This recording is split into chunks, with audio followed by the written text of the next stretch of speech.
அதுக்கு அவர் வந்துட்டு நான் உன்னைய கம்மியா தான் சாப்பிட சொன்னேன், நீ தான் ஓவரா சாப்பிட்ட, வேணாம்டா வேணாம்டான்னு சொல்ல சொல்ல கேட்காம நீ தான் அதிகமா குடிச்ச அப்படின்னு சொல்லிட்டு அவர் சொல்லவும், அதெல்லாம் சரிதானே, ஆனா இது நீங்களா செஞ்சீங்களா இல்ல வேற யாரும் சொல்லி செஞ்சீங்களா அப்படின்னு சொல்லிட்டு சோழன் கேக்குறாரு. இல்லடா நீ மனசுக்கு கவலையா இருக்குன்னு சொல்லவும் நான் தாண்டா உன்னை கூட்டிட்டு போய் வாங்கி கொடுத்தேன் அப்படின்னு சொல்லிட்டு சோழனோட ஓனர் சொல்லவும், அண்ணே பொய் சொல்லாதீங்கனே, இது நாள் வரைக்கும் இந்த மாதிரி நான் எத்தனையோ தடவை உங்ககிட்ட சொல்லி இருக்கேன், ஆனா அப்ப இப்படியெல்லாம் நீங்க கூட்டிட்டு போய் எனக்கு சரக்கு வாங்கி கொடுத்ததே கிடையாது. அப்படி இருக்கும்போது இப்ப நீங்க செஞ்சிருக்கீங்கன்னா உங்க பின்னாடி யாரோ இருந்து உங்களை இந்த வேலை பண்ண சொல்லியிருக்காங்க, உண்மையை சொல்லுங்கனே, இது என் வாழ்க்கை பிரச்சனை, ஏன்னா என் ஒய்ஃப் வீட்டை விட்டு போயிட்டாங்க, ஹாஸ்டல்ல போய் தங்கியிருக்காங்க அப்படின்னு சோழன் சொல்லிக்கிட்டு இருக்காரு. அப்பந்தான் பார்த்தா சோழனுக்கு தாசு போன் பண்றாரு. என்ன மாப்பிள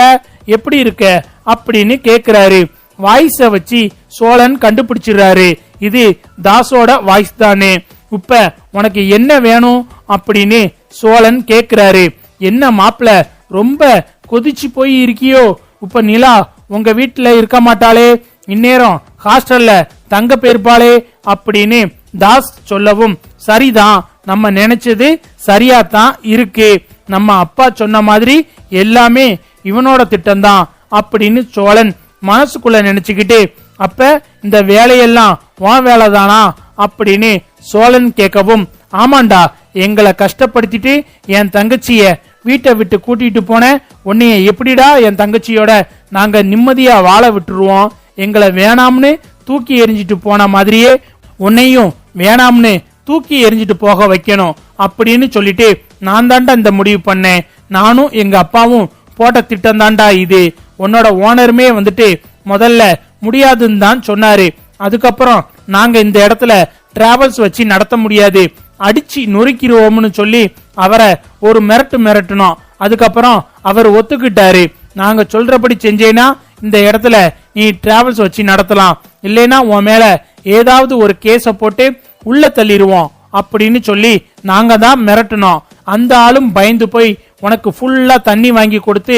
நிலா ரூமுக்குள்ள உன்னை போக வைக்கிற மாதிரி பேச வச்சதும் நாங்க தான், இப்படி பண்ணுனா தான் நீயும் ரூமுக்குள்ள போவ, அவளும் உன்னைய வெறுத்துட்டு அவ ஹாஸ்டல்ல போய் தங்குறதுக்கு இது ஒரு நல்ல வாய்ப்பா இருக்கும், ஏன்னா இதை விட்டா அவ மனசுல வேற என்ன சொன்னாலும் அவ வந்து டக்குன்னு உங்க வீட்டை விட்டு போக முடிவெடுக்க மாட்டா, அதனால தான் நானும் என் அப்பாவும் போட்ட திட்டம் தாண்டா இது, இப்ப எப்படிடா இருக்கு, உன் மனசு வலிக்குதா, நிலா வீட்டை விட்டு போனது எவ்வளவு கஷ்டமா இருக்கு, அது மாதிரி தானடா எங்களுக்கும் இருக்கும் அப்படின்னு சொல்லிட்டு தாஸ் சொல்லவும், இங்க சோழனுக்கு கோவம் தலைக்கேறுது, டேய் இந்த விஷயம்லாம் நிலாவுக்கு தெரிஞ்சிச்சுன்னா உங்களை உண்டு இல்லைன்னு பண்ணிருவாடா அப்படின்னு சொல்லிட்டு சோழன் சொல்றாரு, டேய் இனிமே நீ என்ன சொன்னாலும் அவ நம்ப மாட்டாடா, ஏன்னா அந்த அளவுக்கு நீ வந்து தண்ணிய போட்டுட்டு அவ ரூமுக்குள்ள போயிருக்க, இனி நீ என்ன சொன்னாலும் பொய் சொல்றேன்னு தாண்டா அவன் நினைப்பா, இனிமே நீ என்ன நினைச்சாலும் எங்க நிலாவை